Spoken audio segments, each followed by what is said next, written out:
የዛሬው የእንግሊዘኛ ትምህርታችን በቢዝነስ ዓለም ውስጥ ላላችሁ ወይም ደግሞ ወደ ቢዝነስ መግባት ለምትፈልጉ በጣም ጠቃሚ ትምህርት ነው። ቢዝነስ ላይ ከሰው ጋር ለመግባባት የሚያስፈልጓችሁ የተለያዩ ቢዝነስ ሪሌትድ የሆኑ ቮካብለሪ ቃላቶች አሉ። በመሆኑም ዛሬ እነዚህን ቢዝነስ ሪሌትድ የሆኑ ቃላቶች በእንግሊዘኛ እንድታውቁ የሚያደርጋችሁን ትምህርት ነው ማስተምራችሁ። ይሄንን የቢዝነስ እንግሊሽ ትምህርታችንን በምን መልኩ ነው ኦርጋናይዝ ያደረኩትኝ? ቢዝነስ ከሐሳብ ተነስቶ ወደ ትግበራ ይሄዳል። ከዛም ማስከተል ደግሞ ቢዝነሱን እያሳደግን እንሄዳለን አይደለ? በመሆኑም ትክክለኛውን የቢዝነስ ፍሎ ጠብቀን ነው እነዚህን ቮካብለሪ ቃላቶች የምናየው። በመሆኑም በቢዝነስ የመጀመሪያው ሐሳብ ወይም ደግሞ የመጀመሪያው ስቴጅ ምንድነው? ሐሳብ ማፍለቅ፣ የቢዝነስ አይዲያ ሐሳብ ማፍለቅ፣ ያንንም ሐሳብ ደግሞ አዋጭነቱን ማረጋገጥ ነው። ቢዝነስ ላይ የመጀመሪያው ስቴጅ ይሄን አይደለም? ስለዚህ ይሄ ምን ይባላል በእንግሊዘኛ? ሐሳብ ማፍለቅ፣ ያንንም ሐሳብ ደግሞ አዋጭነቱን ማረጋገጥ። በእንግሊዘኛ ምን ብለን እንጠራዋለን? ቢዝነስ አይዲዬሽን ኤንድ ፊዚቢሊቲ። በደንብ ያዙት። ቢዝነስ አይዲዬሽን ኤንድ ፊዚቢሊቲ። ስቴጆቹን መጀመሪያ እነግራችኋለሁ። ከዛ እያንዳንዱ ላይ ልታውቋቸው የሚገቡትን ቃላት እመጣበታለሁ። ከዛም ማስከተል ቢዝነስ ላይ ሐሳብ ይኖራችኋል። ሐሳባችሁን ደግሞ ምንድነው? አዋጭ ነው አይደለም፣ ልግባበት አልግባበት ብላችሁ ታጣራላችሁ። ይሄ የመጀመሪያው ስቴጅ ነው። ከዛ ሁለተኛው ላይስ ሰፋ ያለ የገበያ ጥናት ታደርጋላችሁ አይደለም? ማንን ነው ማገለግለው፣ የምሰራበት ገበያ ምን ይመስላል የሚለውን በደንብ የምታጠኑበት ማለት ነው። ይሄ ደግሞ በእንግሊዝኛ የምንለዋለን ማርኬት ሪሰርች ኤንድ አናሊሲስ። ማርኬት ሪሰርች ኤንድ አናሊሲስ። ስለዚህ የገበያ ጥናት፣ የገበያ ትንተና፣ ገበያችሁን ታጠናላችሁ፣ ትተነትናላችሁ።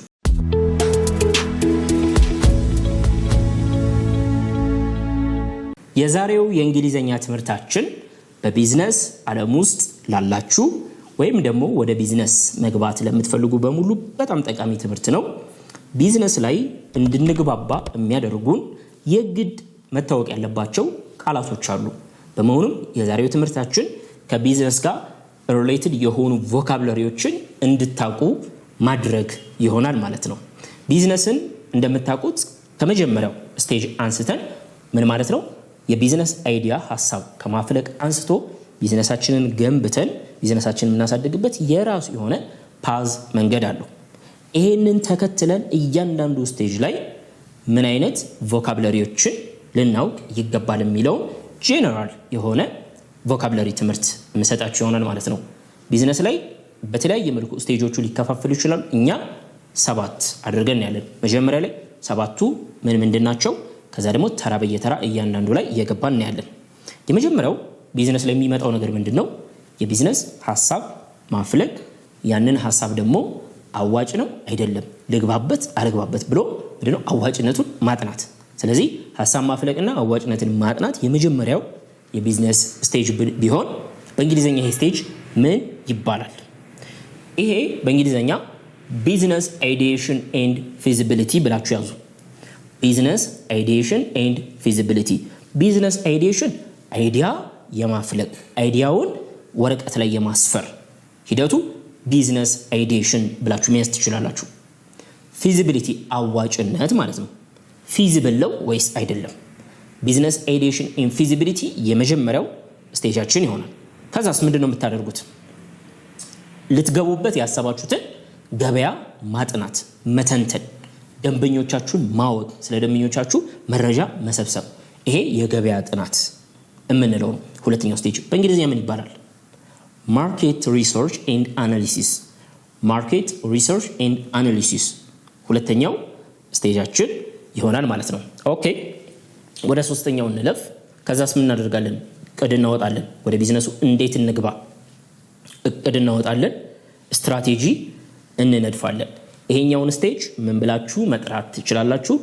ፕላኒንግ ኤንድ ስትራቴጂ። ፕላኒንግ ኤንድ ስትራቴጂ ቢዝነስ ዓለም ውስጥ ገብታችሁ ራሳችሁን የምትመሩበት እቅድ፣ ስትራቴጂ፣ ስልት የምትነድፉበት ስቴጅ ነው። አራተኛ ወደ ማርኬት ይዛችሁ የምትመጡት ፕሮዳክት ሰርቪስ ይኖራል። ያንን ምንድነው የምታዘጋጁበት ስቴጅ ፕሮዳክት ዴቨሎፕመንት። ፕሮዳክት ስንል ለፕሮዳክት ብቻ አይደለም ሰርቪስም ሊሆን ይችላል። ፕሮዳክት ዴቨሎፕመንት ብለን መጥራት እንችላለን። then ወደ ማርኬት ስትገቡ ባንዴ ወደ ሰፊ ገበያ ወደ ሰፊ ማርኬት ውስጥ አትገቡም። የያዛችኋትን ነገር በመጠኑ ቢሆን መሞከር ትፈልጋላችሁ። ከዛ ደግሞ አስተያየት ሰብስባችሁ ማሻሻል ያለባችሁ ነገር ልታሻሽሉ ትችላላችሁ። እቺ በመጠኑ ማርኬቱ ላይ ገብታችሁ የምትሞክሩባት ፕሮጀክት ምን ትባላለች? ፓይለት ፕሮጀክት። ፓይለት ፕሮጀክት በትንሹ ማርኬቱን መቀላቀል ሐሳብ ለመሰብሰብ ማለት ነው፣ ለማትረፍ ምናምን አይደለም። አምስተኛ ላይ ያስቀመጥኩት ስቴጅ ፓይለት ፕሮጀክት ብላችሁ መያዝ ትችላላችሁ። then ከዚህ በኋላ ቢዝነሳችሁን መንግስት እንዲያውቅ ማድረግ፣ ንግድ ፍቃድ ማውጣት ወይም ቢዝነሳችሁን ምንድነው መመስረት ይመጣል አይደለም። ስለዚህ ይሄን እንለዋለን ቢዝነስ ፎርሜሽን። ቢዝነስ ፎርሜሽን የቢዝነስ ምስረታ ይሆናል። ሰባተኛ ላይ ያስቀመጥኩት ቢዝነሱ ከተመሰረተ በኋላ ሊታወቁ የሚገባቸው ስራዎች አሉ። ቢዝነስ ፈንክሽንስ የምንላቸው የማርኬቲንግ ስራ፣ የማስተዋወቅ ስራ፣ ሰዎችን የመቅጠር የማስተዳደር ስራ ወይም ደግሞ ሂሳብ የማስተዳደር ስራ፣ ሌሎች ብዙ ነገሮች አሉ። እነዚህ በሙሉ ቢዝነስ ፈንክሽን እንላቸዋለን። ሰባተኛ ላይ ያስቀመጥኳቸው። ስለዚህ ስለ ቢዝነስ ቮካብላሪ በእነዚህ በሰባቱ ስቴጆች ማወቅ እንችላለን። ወደ መጀመሪያው ልመልሳችሁ። የመጀመሪያው ቢዝነስ ላይ የሚመጣው ነገር ምንድነው? ቢዝነስ አይዲዬሽን ኤንድ ፊዚቢሊቲ ስተዲ። ቢዝነስ አይዲዬሽን ኤንድ ፊዚቢሊቲ ሐሳብ ለቢዝነስ የሚወስዳችሁ ወደ ቢዝነስ የሚያስገባችሁን ሐሳብ ይመጣላችኋል። ያንን ሐሳብ ደግሞ አዋጭነቱን ታረጋግጣላችሁ። ስለዚህ ቢዝነስ አይዲዬሽን ምን ማለት ነው?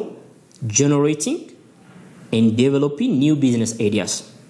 ጀነሬቲንግ ኤንድ ዴቨሎፒንግ ኒው ቢዝነስ አይዲያስ። ስለዚህ አዲስ የቢዝነስ ሐሳብ ማፍለቅ፣ ከዛም ማስከተል ደግሞ ማፍለቅ ብቻ አይደለም ኦርጋናይዝ አድርጎ ዴቨሎፕ አድርጎ ማስቀመጥ እንላለን ቢዝነስ አይዲዬሽን። ቢዝነስ አይዲዬሽን ላይ ጎበዝ የሆኑ ሰዎች አሉ፣ ያልሆኑ እንደማሉ ደካማም ይኖራሉ አይደለም። ከዛ ደግሞ ፊዚቢሊቲ ስተዲ የሚባል አለ። ፊዚቢሊቲ ቃላቶቹ ነው ትኩረት የምናደርገው። አናሊሲስ ቱ ዲተርማይን ኢፍ a business idea is practical and profitable። አናሊሲስ ነው የምናደርገው፣ እንመረምራለን፣ እንተነተናለን። ምን ለማረጋገጥ? to determine if the idea is practical፣ ይሄ ያመጣልን ሐሳብ መተግበር ይችላል አይችልም፣ የሀገሪቱ ህግ ይፈቅዳል አይፈቅድም፣ ይሄን ለመተግበር አቅሙ አለ የለም፣ ከተገበርነው በኋላ ከምናወጣው ኮስት አንፃር እውነት ያዋጣናል ወይ? ይሄንን የምታደርጉት በምንድነው? ፊዚቢሊቲ ስተዲ በመትባለው ይሆናል ማለት ነው። ቢዝነስ አይዲዬሽን፣ ፊዚቢሊቲ ስተዲ ሁለት ቮካብላሪ ትይዛላችሁ። እዚሁ ላይ ብዙ ጊዜ የሚነሱ ግን አሉ፣ በተለምዶ የሚነሱ ስትሰሟቸው አዲስ እንዳይሆኑባችሁ ማለት ነው። ቫልዩ ፕሮፖዚሽን የምትባላለች። ቫልዩ ፕሮፖዚሽን እናንበበው። ምን ማለት ነው? a clear statement of the benefits a product or service provides to customers። ምን ይላል? a clear statement of the benefits። ስለዚህ ወደ ቢዝነስ አይዲያ ይዛችሁ መጣችኋል። መቼም ወደ ቢዝነስ ዓለም ውስጥ ልትገቡ ያሰባችሁት የሆነ ሐሳብ ለምንድነው? ለደንበኞች ለማህበረሰቡ የሆነ መፍትሄ ይዤልህ መጥቻለሁ እያላችሁ ነው። ይዛችሁ የመጣችሁ ልትጠቅሙት ያሰባችሁት ነገር ምንድነው? እሷን የምትገልጽ ስቴትመንት ገለጻ ምን ትባላለች? ቫልዩ ፕሮፖዚሽን። ቫልዩ ፕሮፖዚሽን እንላታለን ማለት ነው። ኦኬ በጣም ጥሩ። ቀጥሎ ደግሞ ሌላ የምትነሳው ሐሳብ ኮምፒቲቲቭ አድቫንቴጅ የምትባላለች። ኮምፒቲቲቭ አድቫንቴጅ ምን ማለት ነው? the factor that makes a business better than its competitors። ቢዝነስ ዓለም ውስጥ ስንገባ ብቻችንን አይደለንም። ከኛ ውጪ ልናገለግላቸው ያሰብናቸውን ደንበኞች ከስተመሮች ሌሎችም የሚያገለግሏቸው እንደኛው አይነት ቢዝነሶች አሉ አይደለም? ተወዳዳሪዎች ተፎካካሪዎች አሉብን። ኮምፒቲቲቭ አድቫንቴጅ ማለት እኛ ከነሱ ከተወዳዳሪዎቻችን ልቀን እንድንወጣ የሚያደርገን ጥንካሬ ምንድነው? ወይም እኛን የሚለየን ነገር ምንድነው? ያቺ ኮምፒቲቲቭ አድቫንቴጅ ትባላለች። በዚህ ፉክክር ውስጥ ልናሸንፍባት የምንችላት ትሆናለች ማለት ነው። ግልጽ ነው? ኮምፒቲቲቭ አድቫንቴጅ የመጀመሪያው ስቴጅ ላይ የመጨረሻ መሰጣችሁ ቮካብላሪ ቢዝነስ ሞዴል የሚለው ይሆናል። ቢዝነስ ሞዴል the plan for how a company creates, delivers and captures value። ይሄ ቢዝነስ ሞዴል የምንለው ብዙ ጊዜ ሲነሳ ልትሰሙት ትችላላችሁ። ቢዝነስ ሞዴል አንድ ቢዝነስ እንዴት አድርጎ ነው የሰዎችን ወይም የከስተመሮችን ችግር የሚፈታው፣ እንዴት አድርጎ ነው ቫልዩ እሴት የሚፈጥረው፣ እንዴት አድርጎ ነው ለፈጠረው እሴት ደግሞ ክፍያ የሚጠይቀው ክፍያ የሚያስከፍለው። ስለዚህ ቫልዩ ክሬሽን እና ክሬት ላደረግነው ቫልዩ ክፍያ የምንጠይቅበት መንገድ ቢዝነስ ሞዴል ይባላል። ቢዝነስ ሞዴል ሲባል ዝም ብለን ቀለል አድርገን ልናየው እንችላለን። ለምሳሌ ዩቲዩብ ቢዝነስ ነው አይደለም? ዩቲዩብ ማለት እኔ የምሰራው ዩቲዩብ ነው አይደለም? የዩቲዩብ ድርጅት ጉግል ማለት ነው። የዩቲዩብ ድርጅት የዩቲዩብ ቢዝነስ ሞዴል እንዴት ነው? ዩቲዩብ ለከስተመሮች ምን አይነት አገልግሎት ነው እየሰጠ ያለው? ከዛስ ገንዘብ እንዴት ነው የሚያገኘው ዩቲዩብ? ዱ ዩ ኖ ዛት? which means እየጠየኳችሁ ያለሁት ምንድነው? የዩቲዩብን ቢዝነስ ሞዴል ነው እየጠየኳችሁ ያለሁት ማለት ነው። ገብቷችኋል አይደለ? ሰዋሰው አካዳሚ ቀላል ነው። ትምህርት ቤት ስለሆነ የትምህርት ቤት ቢዝነስ ሞዴል ቀላል ነው። ሰዎች የቋንቋ ችግር አለባቸው፣ የቋንቋ ችግራቸውን እንቀርፋለን። ለቀረፍንበት ችግር ለሰጠናቸው ቫልዩ ተመጣጣኝ ወርሃዊ ክፍያ እንጠይቃለን። ይሄ ቀላል ቢዝነስ ሞዴል ነው ማለት ነው። ቢዝነስ ሞዴል ግን በዋናነት አገልግሎት ቫልዩ እንዴት ነው የምትሰጡት፣ እንዴት ነው ክፍያስ የምትጠይቁት የሚለውን ይመልስልናል። የመጀመሪያው ስቴጅን በዚህ መጨረስ እንችላለን። ቢዝነስ አይዲዬሽን ኤንድ ፊዚቢሊቲ፣ ሀሳብ ማፍለቅ፣ ሀሳባችንን መገምገም። ቢዝነስ አይዲዬሽን የሚል ቃል አይተናል።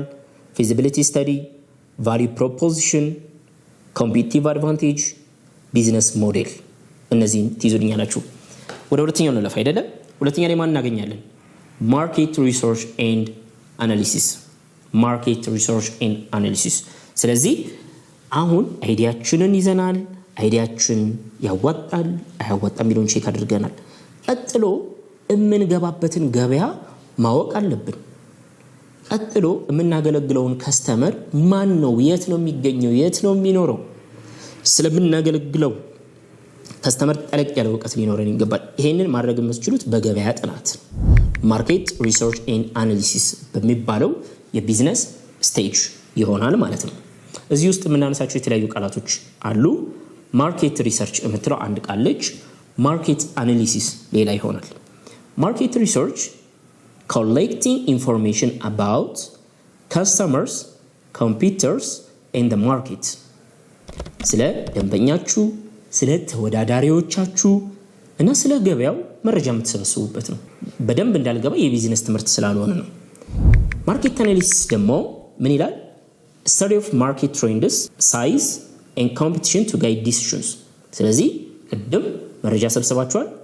ያንን መረጃ የሰበሰባችሁትን ደግሞ አናላይዝ ታደርጋላችሁ፣ ትተነትኑትና ከዛ ውስጥ የማርኬቱን ትሬንድ ወዴት እያመራ ነው ይሄ ማርኬት፣ የማርኬቱን ሳይዝ፣ ይሄ ማርኬት ምን ያህል ገንዘብ ጀነሬት ያደርጋል፣ ከዛ ደግሞ ኮምፒቲሽኑ ውድድሩስ ምን ይመስላል የሚለውን ከዚህ ላይ ውሳኔዎች ተወስናላችሁ። ኦኬ ይሄ ስለሆነ እኛ እንደዚህ ማድረግ አለብን ብላችሁ ውሳኔ ለመወሰን ማርኬት አናሊሲስ ያስፈልገናል ማለት ነው። ሌላኛው ታርጌት ማርኬት ይባላል። ታርጌት ማርኬት ምን ማለት ነው? a specific group of customers a business aims to serve። a specific group of customers a business aims to serve። የእናንተ ቢዝነስ እነማንን ነው የሚያገለግለው? ለእነማን ነው የእናንተ ቢዝነስ ክሬት የተደረገው? ቋንቋ ትምህርት ቤት ስናቋቁም ማንን ለማገልገል ነው ያቋቋመው? የሆኑ ስፔሲፊክ ግሩፖች ይኖራሉ።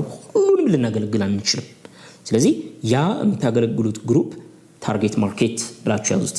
ከዛስ ሴግመንቴሽን የምትባል ቃል አለች ከማርኬት ሪሰርች አናሊሲስ ጋር በተገናኘ። ሴግመንቴሽን ዲቫይዲንግ a market into smaller groups with shared characteristics። ምን ይላል?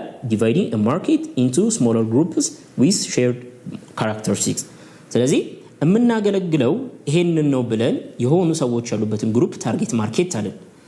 ከዛ ደግሞ ማኔጅ ለማድረግ እንዲያመችን ተመሳሳይ ካራክተሪስቲክስ ጸባይ ያላችሁን ትከፋፍላላችሁ። ምናልባት በእድሜ ልትይዙት ትችላላችሁ፣ በስራ ደረጃቸው፣ በትምህርት ደረጃቸው ትከፋፍሏቸዋላችሁ ማለት ነው። ይሄ ሂደት ምን ይባላል? ሴግመንቴሽን። ሴግመንት እያደረጋችሁ ነው፣ እየቆራረጣችሁ ነው ማለት ነው። ቀጥሎ ከስተመር ፐርሶና ሲባል ትሰማላችሁ። ከስተመር ፐርሶና ከስተመር ፐርሶና ዴፊኒሽን ምን ይላል? a detailed profile of an ideal or fictional customer። so ቅድም ምን አድርገናል? ከፋፍለናል አይደለ? ለምሳሌ ሴግመንቴሽን በእኛ ትምህርት ቤት ላስረዳችሁ በጣም ጥሩ ኤግዛምፕል። ሰዋሰው አካዳሚ ሰርቭ የሚያደርጋቸው እነማን ናቸው ከተባለ በስራ ቦታቸው ወይም ደግሞ በተለያየ ምክንያት የእንግሊዘኛ ቋንቋ ችግር በህይወታቸው የሆነ ደረጃ እንዳይደርሱ የያዛቸውን ምንድነው እነሱን ማገዝ ነው አይደለ? ስለዚህ እነዚህ ናቸው ተለቅ አድርገን ስናስበው ታርጌት ማርኬታችን። ግን መቆራረጥ አለብን። ሁሉም እዚህ ውስጥ ያሉት በሙሉ ተመሳሳይ ናቸው ማለት አይደለም። የመጀመሪያዎቹ በስራ ቦታቸው ኬሪራቸውን ለማሳደግ የሚፈልጉ አሉ።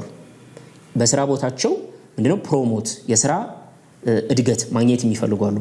የቋንቋ ክህሎታቸውን ማሳደግ ይኖርባቸዋል። እነዚህን የሆነ ካታጎሪ ውስጥ እንከታቸዋለን ማለት ኬሪራቸው ላይ ትኩረት የሚያደርጉትን። ሌላኛው ደግሞ ከሀገር ተሰደው ውጭ ሀገር ያሉ አውሮፓ፣ አሜሪካ ሊሆኑ ይችላል። እነሱ ደግሞ እንግሊዘኛቸውን ማሳደግ የሚፈልጉት ከምን አንፃር ነው? ከዛ ማህበረሰብ ጋር መግባባት ይፈልጋሉ አይደለ? ስለዚህ ስንት ሴግመንት አገኘን? 2 ሴግመንት አገኘን ማለት ነው። ስለዚህ እዚህኛው ጋር የስራ ድርሻቸውን ለማስተካከል ለማሳደግ የሚፈልጉ ሰዎች በአንድ ሰው ሪፕሬዘንት አደረጓቸዋላችሁ። የሆነ አበበ የሚባል ሰው ምክንያቱም ይመሳሰላሉ። የሆነ ሰው ትሰጣላችሁ።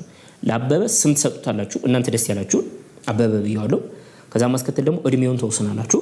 እድሜው 35 ነው ልትሉ ትችላላችሁ። የሚኖረው አዲስ አበባ ነው ልትሉ ትችላላችሁ። ከዛ ፍላጎቱስ ምንድነው?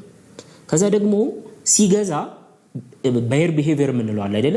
ሲገዛ ዋጋ ላይ ሴንሲቲቭ ነው ወይስ አይደለም? ምንድነው የሚያስቀድመው? ፕራዮሪቲ ጥራት ነው ዋጋ ምንድነው? you see የሆነ ምን ፈጥረናል ማለት ነው? ካራክተር የሆነ ሰው ፈጥረናል። ይሄ የምትፈጥሩት ነገር ምን ይባላል?